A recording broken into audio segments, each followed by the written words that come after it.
Oh, I love this song. I'm getting ready right now, and I thought I wanted to share my story. How I cured my cystic hormonal acne. I'm going to include a ton of pictures so you guys can see this was no joke. It was horrible. It was a nightmare. It was a nightmare.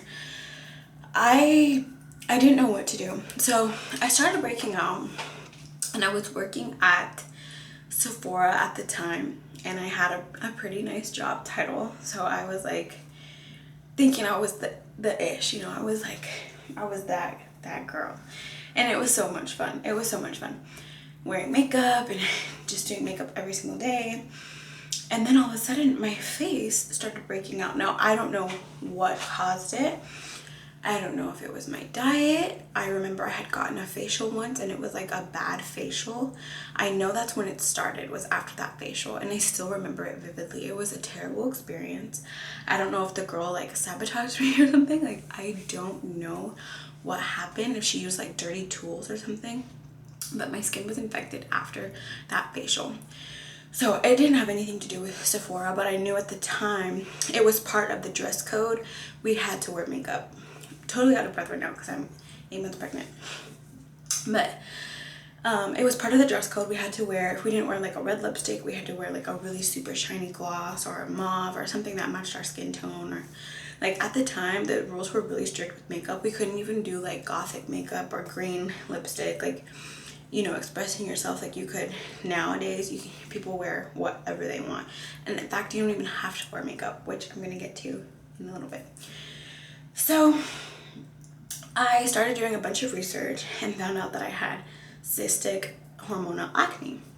At least that's what it was categorized or called. So I went to the dermatologist, tried to find a woman of color or somebody that would kind of know my skin, but in the area that I lived in, unfortunately that was not available to me. So I think I did end up seeing an Asian woman, thinking like at least she's some type of ethnicity, she can like maybe care a little bit more about my skin or know my skin is a little bit different, like I'm not just, you know, Caucasian. So I went to her. She was highly rated. She was a really great dermatologist, but unfortunately she didn't really, because she was so popular, she didn't really take the time to evaluate my skin. So she came right in, she was looking at her clipboard, and she's like, yep, you have cystic hormonal acne. I'm going to prescribe you something, gosh, I can't remember the name, but it is a very popular acne medication. You take it orally and you put it topically. She's like, the only side effects are that you can break out even more, and can go like down to your neck and chest and back, but over time it will decrease and heal on its own. So I'm like, that's insane. Gosh, I can't think of the name off the top of my head, but you guys know what it is. I'm sure you know what it is. It's a really popular name that people are always prescribing for acne. Anyways, I looked into the side effects, and I had some friends that worked at the mall or at Sephora that had been on that exact medication, and they were like, oh my gosh, that stuff ruined my life, seriously. Like, it made me gain a ton of weight, it made me break out even more. Like, I have acne on my neck, and they're like, don't take it, Sabrina, like, you can try to do something else. So I was like, oh my gosh, I was so, this sounds kind of vain, but I was so depressed from the acne on my face because of how bad it was. I don't even know if I have the worst of the worst pictures. Like I said, I'll try to include as I'm going on the video, but because there was a time that I didn't even take pictures. It was so bad. I didn't even take pictures. I told everyone in my house, all my family, like, don't take pictures of me because my skin is so messed up right now. I don't know what's going on. So please do not take pictures of me. And they were like totally understanding. Like, my mom and my grandma were actually concerned, like, what is going on with your face? And they are not like that. They're like, oh, you're beautiful. Like, yes, you're gonna get through this. Like, it's totally fine. You know, have you tried this? Have you tried that? They were actually concerned. Like, they were like, what is going on with your face? And I was like, I don't know. Like, I would cry so much. It was sometimes beyond the point of wearing makeup or covering it up.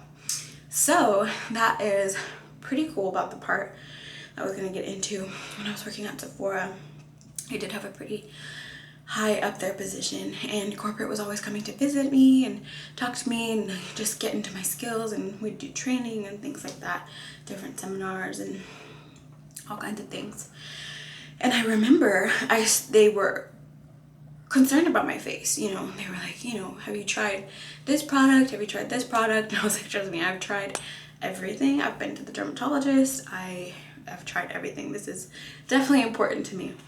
And they were like, okay, you know, you're kind of the face of this location. So, you know, trying to be in a nice way, like, you gotta kind of figure out what you're gonna do. And I said, hey, there's days I cannot wear makeup because it hurts so bad, like the cystic blisters or whatever, like the knots on my face hurt so bad I can't even wear foundation. So I just started not wearing foundation. And I think that's when I was starting to get more visits from corporate. They were like, hey, Sabrina, like, it's part of the dress code, like, you have to wear makeup, and we understand, like, you're trying to. And I had to vouch for myself, like, no, I'm not wearing makeup, like, I have to be natural. Well, I feel like I was the pioneer for that, because after I stopped working there, this was probably like 2 years later, they changed the policy where employees didn't have to wear makeup. You could wear whatever makeup you wanted to wear. If you wanted to wear green lipstick, if you wanted to shave your eyebrows off, if you wanted to do absolutely no makeup. They started doing campaign rollouts of the girls wearing no makeup, or people just wearing no makeup on their advertisements, which was so crazy. They geared more towards clean skincare and just embracing your freckles and acne and everything. It was really cool. So I definitely feel like I had something to do part with that, because the location that I worked at was pretty popular, and we were always having visits from people from Malibu, Beverly Hills, everywhere in LA. So they were always taking what we were saying and taking it back to corporate, and I think that was partly is what I was.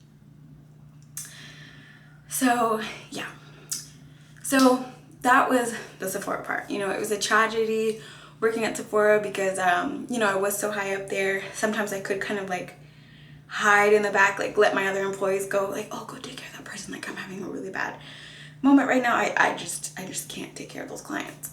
And then sometimes I would just have to woman up and do it, and I would go approach them and they'd be like, oh my gosh, sweetheart, what is wrong with your face? And I was just like holding back tears. Literally, it was so bad. It was that bad. So how did I fix it? How did I cure it myself? Because obviously dermatologists just wanted to put me on medication, and I'm not a big advocate for medication unless it's like something, I don't know. I believe herbs can heal your insides, and I started watching this video on YouTube. I'll insert the clip here. I think his name is Ralph, I want to say. I could be totally wrong, and I'm so sorry, but I'll put him on the screen here. He was saying how to fix like diseases and acne, blisters and boils and things on your face. Something is obviously going on inside, and then it's protruding its way out, and that's what's going on. So I was watching his video, and he's like, what you need to do is do an all alkaline diet, vegan diet, or if some people don't like the word vegan, just vegetables, greens, water, lemon, lime, cilantro, parsley. Use your herbs, use your spices, you know, get rid of starch, get rid of fat, get rid of wheat, get rid of sugar, get rid of dairy. Oh my gosh, I had to cut out dairy immediately because I was vegetarian for, I think at this time I was vegetarian for like 5 years. So I was still doing cheese, and like sour cream and stuff like that. Cream cheese, I had to cut it out. No matter what, I had to cut it out. So I think at that time I was starting to do like vegan cheese, and you know, it's not the best thing in the world. It doesn't taste amazing, but when you can't have dairy, you substitute. So I started changing my diet completely. I started drinking a ton of lemon water only. Absolutely no dairy. I mean, I'm not even a splash of whipped cream or not even a little bit of cream cheese. Like, I just couldn't be around dairy. I started upping up the broths. I started doing the greens. I started doing a detox diet that I found on this lady's page on Instagram. Her name is Nikki Heaton. She's actually a singer, songwriter, everything, a mother. She's absolutely beautiful. She's a wonderful woman. I'll put her link on the Instagram. I'll put her picture here. Her name is Nikki Heaton. Great music, just awesome, well-rounded person. So I followed her page, and she had posted a link that she created actually of these detox recipes. So I stuck to that. They have like cauliflower soups. A lot of it is geared towards clearing out your gut. So I was like, obviously something's going on internally, so I have to clear everything out and purge whatever's going on inside. So I stuck to her diet. Through her page, I found this guy that was making these supplements called Be Clean, and he had a similar issue. He was really puffy in the face and had not really good skin. It was not as bad as mine, but it wasn't great. And he invented these supplements, and they're called Be Clean. And he started taking them, and his face completely changed. His jaw got so structured. His skin was just so clear and just so nice. So I started taking those, buying them monthly. I really had to invest in myself. I think they were like $40, $45 every month, but it was just something I had to do. I had to do it. So I took those, and I started working out pretty seriously. I said drinking water like an absolute crazy woman, and I switched my entire skincare. So the first thing that I used was the salicylic acid gel cleanser from Image. This stuff it's amazing. It doesn't burn. It would dry out the boils on my face, the cystic acne that I was getting on my face, or actually any breakout, but not drying it out in a way that was like, you know, giving me rough patches or anything. This is a plant-based formula, so it's unlike any other salicylic acid brand or like product that you will find. The ingredients, unfortunately, they're on the outer box that I've already thrown away. But if you guys, I swear by this product right here saved my skin. Didn't dry me out, didn't give me rough patches, but it shrunk the acne. Now I have extremely sensitive skin. Still have some scars from what it left me with, but not as bad as other products. You know, other products, if you guys ever remember putting toothpaste on your zit, and that would burn the heck out of my face. My mom would be so mad at me. She'd be like, what are you doing? I was like probably 12, you know, with little tiny breakouts, like, oh, I'll just put some toothpaste. And, you know, a couple hours later, I'd have this brown spot on my face. And she's like, what are you doing? Like, my mom is a true believer of just a warm washcloth. Put a warm washcloth on your face. I remember her always telling me that. That's all you need. So, this would be my acne cleanser. I would use this once a day or twice a day, depending on how bad my skin was. And then my regular cleanser was this Drunk Elephant jelly cleanser. This stuff is amazing. It's another plant-based product. It doesn't have a ton of chemicals. It has no fragrance, which is another thing I could not use, was fragrance on my face at all whatsoever. It is a little pricey. It's $35, $32 I think to be exact, but it is totally worth it. It bubbles up a little bit. It does get a little sudsy, but it works. Like, this cleanser works. It's a great daily cleanser. Like I said, no fragrance, and it's just amazing. The last product I used was this tamanu oil in this brand. This brand is called Mountain Rose Herbs. You can find it online. They sell a bunch of tamanu oils on Amazon. I think you can find it at Sprouts, but to be honest, I would get it from this company, Mountain Rose Herbs. It is 100% cold pressed tamanu oil. I used this as a sunscreen, a moisturizer, a toner. I used it as everything because I could only use minimal products. I couldn't use witch hazel. I couldn't use a moisturizer as much as I wanted to because, like I said, I didn't know what was going on with my face. So I just had to do natural, get to the source, and basically kill it, like what is going on. So those were my 3 products. Those were my saving graces. A little bit on the tamanu oil. It is an herb from Vietnam that they have been using for centuries. It helps with stretch marks. It's a sunscreen. It's a natural moisturizer. It helps with dark spots.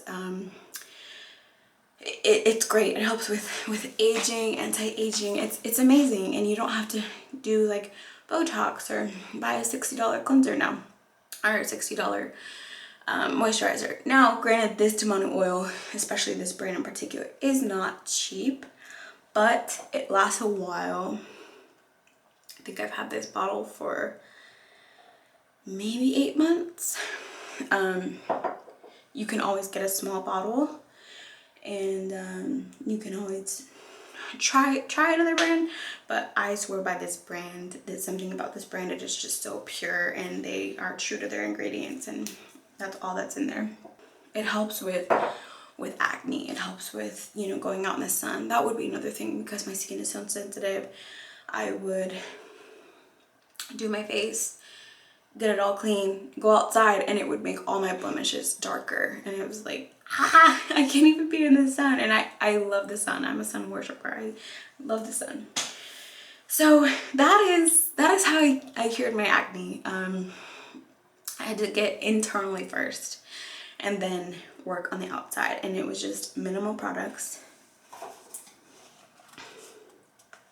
Using minimal products, changing my diet completely, sacrificing, you know, whatever I had to do, detox, take supplements, you know, cure my insides, heal my insides, and it worked. It worked. I don't have perfect skin. This is me with absolutely nothing in my face. I just have a little bit of eyebrow gel on. I don't have perfect skin, but I love my skin. It's been through a lot. It's been through a lot. And in a way, it was a spiritual thing, because I had to realize, you know, I'm not my acne. I'm not my acne. Yeah, it's bad. Yeah, it's ugly. It's not pretty. But I had to work on what worked for me. And I had to realize, say I was single at the time, in the dating life, I wouldn't even think about going on a date, because I was like, I can't go on a date with a face like this. Like, oh my gosh. So I was literally like secluding myself, like denying all phone calls. Like, there's no way. This is no. Like, what? But I had to overcome that. I had to overcome that and realize, like, I'm not my acne. Just like my hair journey. If you guys ever watch my old hair videos where I got all my hair off, I realized I'm not my hair. I had another spiritual awakening with my hair. So I just cut it all off, literally. The things we do, I swear. But I'm proud of what I went through and the lessons that I've learned, and I feel like it needed to happen, you know, and it wasn't the worst thing in the world. Like I said, I apologize if I sounded vain. I know there's way bigger issues and way bigger diseases and things that could go on with somebody, but in my, how old was I? 21. My 21-year-old mind, that was, it was pretty bad having acne that bad. So I'm grateful for it. Oh, another thing I forgot to mention was I had to throw away all my makeup brushes and all my makeup products, because if some bacteria had gotten into, say, my blush or my brush or my foundation, like powder or whatever, I couldn't put that back on my face. I had to throw everything away. It was a spiritual thing too, because I was like, I don't want to hide behind this mask of this makeup, you know, because putting makeup on top of this acne is not doing anything for me. and I need to be able to go out into the world and be myself, and I am not this makeup person. So this is my skin today. Like I said, it's not perfect, but it's me and I love it. And I'm proud of myself. So thank you guys for watching. This was just an honest and raw video, and I hope you enjoyed.